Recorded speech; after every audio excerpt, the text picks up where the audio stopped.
Richard Boone, born on June 18, 1917 in Los Angeles, California, was rooted in American history through his ancestry, being a seventh-generation nephew of the legendary frontiersman, Daniel Boone. Raised in a family that valued intellect and culture, Boone's father, Kirk, was a corporate lawyer, while his mother, Cecile, had Jewish immigrant roots. Richard's upbringing shaped his future career in acting, and his early years were marked by a rebellious spirit which led him to seek various career paths before finding his true passion in acting. Though he started at Stanford University studying art, academic struggles led him to leave school and pursue a series of odd jobs, from boxing to working in oil fields. His determination led him to serve in World War II as an aerial gunner, an experience that would shape his tough, determined on-screen persona. Boone's career beginnings and rise to fame. After World War II, Richard Boone pursued acting, attending the prestigious Actors Studio in New York, where he honed his craft alongside other rising stars. He quickly made a name for himself with a range of roles in film and television. His commanding voice and sharp features, making him a natural for tough, authoritative characters. His breakout role came in the 1954 medical drama Medic, where he played Dr. Conrad Steiner. The show, which portrayed realistic hospital life, allowed Boone to showcase his ability to carry emotionally intense material with grace. His real claim to fame, however, came when he starred as Paladin in the iconic Western series Have Gun, Will Travel, 1957 to 1963. The character, a gentleman gunfighter with an intellectual side, became an enduring symbol of the Western genre, cementing Boone's status as a household name. Richard Boone's iconic role in Have Gun, Will Travel. Boone's role as Paladin in Have Gun. Will Travel became one of the most beloved and iconic characters in television history. The show, known for its blend of classic Western themes with intellectual depth, ran for 6 successful seasons. Paladin, a man of honor and intelligence, stood out in an era dominated by larger-than-life heroes. Boone's portrayal combined sharp wit with a quiet menace, often quoting Shakespeare and carrying a business card with a chess knight on it. This depth in character made Paladin more than just a traditional gunfighter, adding layers of complexity that helped define Boone's career. The show was both a commercial and critical success, and Boone's work earned him widespread recognition. His portrayal of Paladin solidified his place in the history of American television and made him a key figure in the Western genre. Boone's film career and notable roles beyond television. Richard Boone had a fruitful career in film, where he played a range of complex characters, often reflecting the same stoicism and intensity that made him so memorable on TV.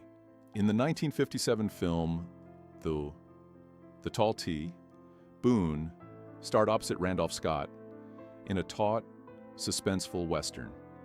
He continued to appear in notable films like Rio Conchos, 1964, and Big Jake, 1971, where he starred alongside John Wayne. His versatility as an actor was evident in these films, where he frequently played morally ambiguous characters, adding depth to what might otherwise be one-dimensional roles. Boone's ability to portray both villains and flawed heroes with a sense of humanity made him a standout actor in a genre that often favored simple good versus evil narratives.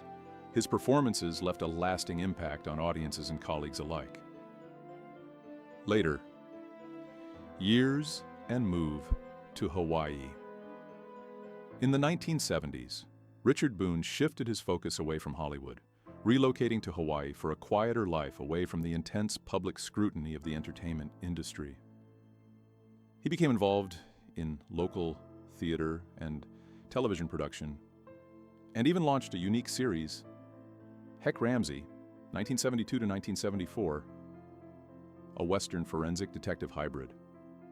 Although the series was short-lived, it showcased Boone's continued interest in roles that challenged conventional genre expectations. He also took time to teach acting, offering workshops to students and sharing his deep knowledge of the craft. His involvement in community-based projects and the arts in Hawaii marked a significant departure from the Hollywood machine, reflecting his desire for a more grounded and meaningful existence outside of the limelight. Boone's personal life, relationships and family. Richard Boone's personal life was marked by 3 marriages, each reflecting different stages in his journey. His first marriage to Jane Hopper in 1937 ended in divorce in 1940, a period of significant personal and professional transition for Boone. He married Mimi Kelly in 1949, but this second marriage was also brief, ending in 1950. In 1951, he married Claire Malone, a relationship that would last for 3 decades until Boone's death in 1981.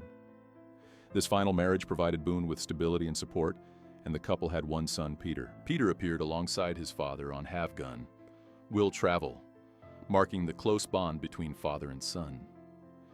Boone's family life, particularly his long-lasting marriage to Claire, was an important source of grounding and comfort during his career, helping to balance the demands of show business. The Richard Boone-John Wayne dynamic. Richard Boone's relationship with John Wayne was a complex and often strained one.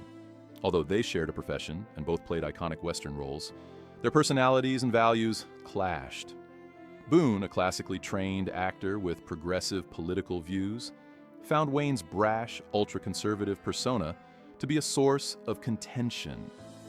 Boone believed Wayne's portrayal of rugged masculinity was simplistic and disingenuous, and he was critical of Wayne's involvement in the political climate of the McCarthy era, where Wayne had supported the blacklisting of Hollywood figures.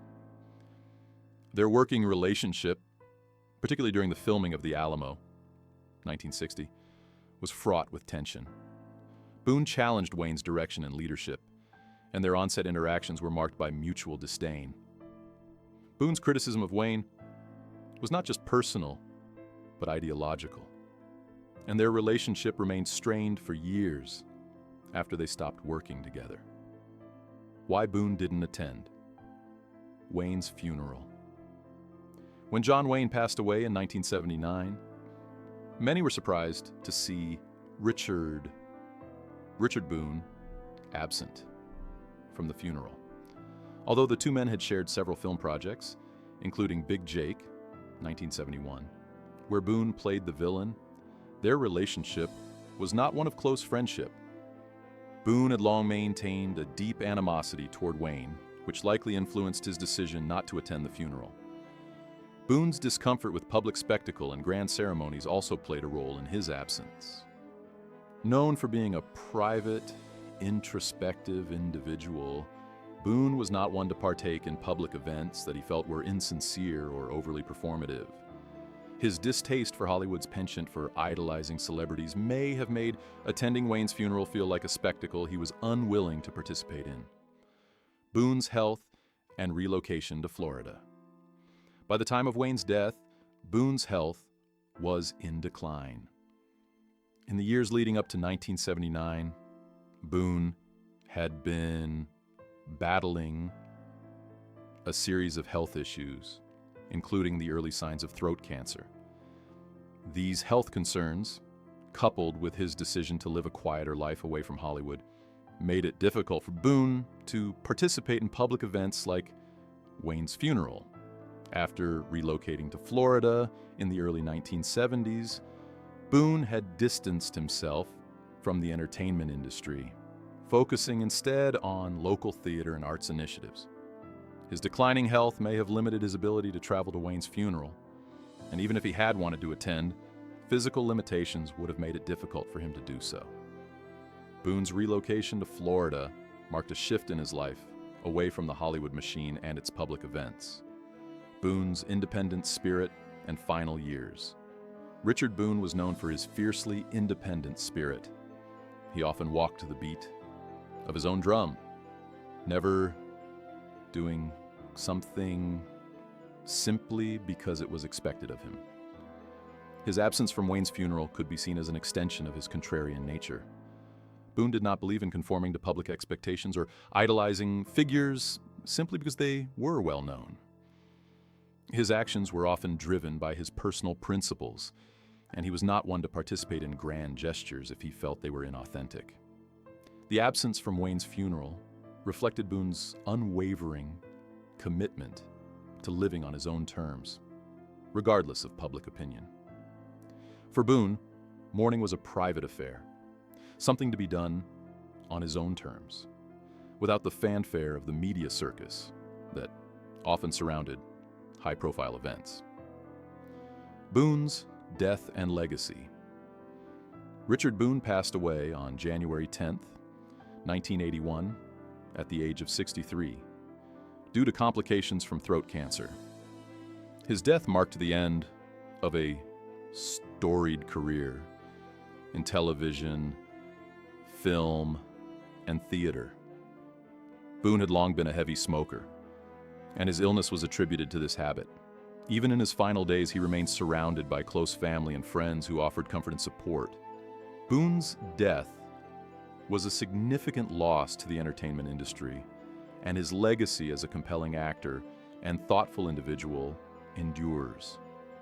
He was remembered not only for his powerful screen presence, but also for his intellectual depth and sharp opinions, which set him apart from many of his peers. His passing marked the end of an era for those who had admired him both on and off the screen.